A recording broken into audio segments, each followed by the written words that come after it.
So Marty, if people are unfamiliar or just a little bit familiar with the adaptive leadership model framework, what do you think are some core ideas that they need to know, need to understand? Well, I think there are really three core ideas. The first is distinguishing exercising leadership from exercising authority. And thinking about leadership as a behavior and an activity, not a person. It's completely independent of position. So I never use the word leader because I want to try to think about what it looks like, not who it looks like. And I think that's really hard for some people, particularly if they've been told because they have a big fancy job that they're leaders. Right? It's very hard to hear that leadership doesn't go with the job.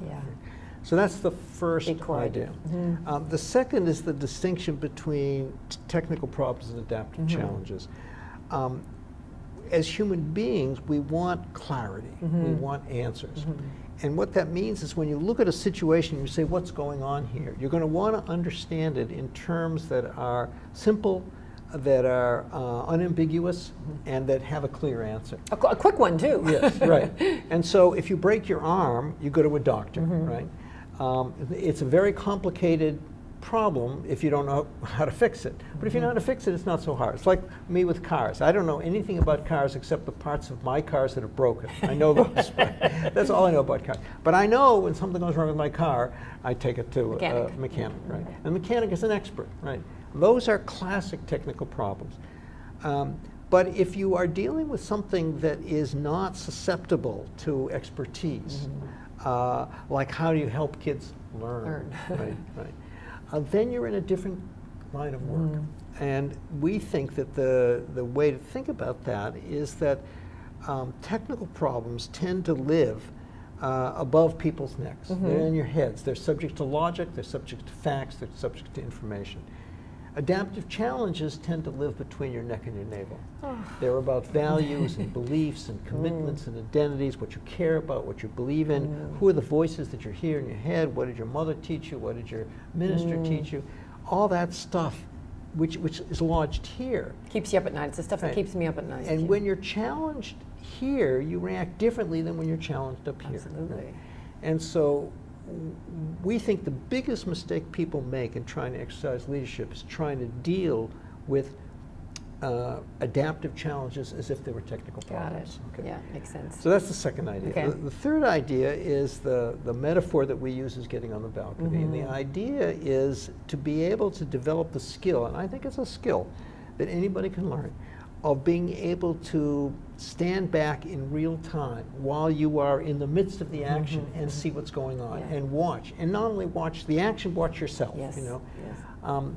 So when you are at a meeting and you're sitting around a table, right, instead of just hanging over the table and being completely in the conversation, you sit back a little bit and begin to watch about who's paying attention to whom, who's on their BlackBerry. We don't have BlackBerries anymore, but it used to be. Who's on their iPhones, right? Who's following who's criticizing who's rolling their eyes, who's taking notes. All of a sudden you see a whole bunch of other stuff that is relevant to what's going on as much as the language that's being talked about. So this idea of getting on the balcony, being able to be on the dance floor and on the balcony at the same time, we think is an essential skill for exercising leadership. I love that, fantastic. You know, it's interesting when you talk about leadership, you talk about a skill set, an individual skill set, and then a set of skills that you actually need to practice, behaviors that you need to practice. So it's interesting. So could you talk a little bit more about the internal? You said a little bit right now, a little bit more about the internal kinds of things. So going to the balcony, getting to the balcony would be one. What else? Well, I think empathy is another. Empathy is huge. I think it is, if you're going to mobilize people, I mean, leadership is about mobilizing people for some purpose. There you go. Trying to accomplish something that is important to you that there hasn't been enough progress in your view, right? If you're going to motivate people to make progress on something you care about that they clearly don't care about as much as you care about, or they'd already be with you, right? We're not worried about the people who are already with you, or the ones that aren't with you. then you've got to understand what's holding them back. And Exactly. you can't understand it from your perspective. You have to understand it from their perspective. Yeah. You have to be able to tell their story as if they're telling it, without judgment. Right. Here's their story. Even if you think it is a totally cockamamie way of looking at the world, unless you can tell their story the way they would tell it, you can't figure out how to intervene with them, how to step in to make them change what they've been doing. Right? So I think empathy is an absolutely critical skill set. Yeah. And I think it's more than a skill set. I think it's also a state of being. It's a way of looking at the world. I love the tell the story the way they would tell the story. Quite something. So Marty, we have educators that get promoted to positions, they get put in positions, they get moved to schools in very marginalized neighborhoods, very disenfranchised. And usually the school culture is extremely toxic. Their teachers are very unhappy, there's a negativity, it's blame the students, there's little going on as far as learning goes, but there's little hope for anyone in the building. What would you say to a principal that inherited those conditions? What might they start to think about? Where would you think a starting point or an entry point for someone Well, like that I think that you made an interesting connection. You said it's seriatim. You said there's little learning and little hope. And I think it's about the hope part before you get to the learning part. That is, people have to be engaged viscerally, emotionally, I think, in order to really learn in a deep way. And what that says to me is that people in positions of authority in schools, principals and assistant principals, have to think more about the culture of the school and the values that the school represents than they do about the education in the narrow sense. I've been in schoolrooms with little kids, first graders, second graders, are taught that what we do in this classroom is when somebody speaks, we turn around and face them, wherever they're sitting, and you are not allowed to speak next unless you reference what they said. Right? Now, that seems to me a hugely powerful idea in terms of creating community and connections between people.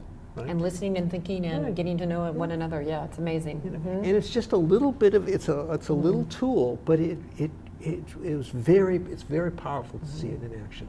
To see little kids actually, instead of showing off, trying to please the teacher, the authority figure, actually listening to what their colleagues said and trying to build on it. And build on that, thinking on someone's thinking, which is so another form of empathy, right? Another form of listening and empathy. Fantastic. So Marty, can you say some more about what you said earlier about school culture and the importance of that as opposed to trying to do something about the instructional program? Well, if a school principal were saying to me, okay, I get it with school culture, so what should I do?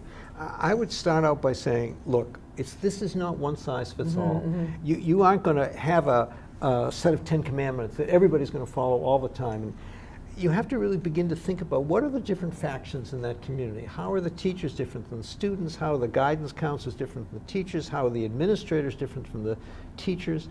And the teachers from the administrators? And then begin to think about how you can intervene with each of those groups in a way that's going to get to them. Rather than thinking of yourself as standing on the top of some mountain issuing decrees, right, about what the culture is going to be. And try to begin to think about what people need. Different people need different things. So this is not a wholesale business. This is a retail business. It's retail, And it's about customizing, and it gets down to very individual things. When I work with CEOs in their teams, we end up talking about individual members of that team and what each one needs. And some of them are going to need to be yelled at. Some of them are going to need to be bribed in the non-criminal sense. Exactly. Some of them are going to need to be inspired. Some of them are going to need to be talked to quietly. And to be able to have the energy and the commitment to deal in a customized way with what people need, I think is the beginning of a way to move a culture of an organization. You truly have to know your people. Not only empathize, truly have to know your people before you, and then identify what they need. And it's not about you, it's about them. It's about them, and keep the focus on them. Fantastic.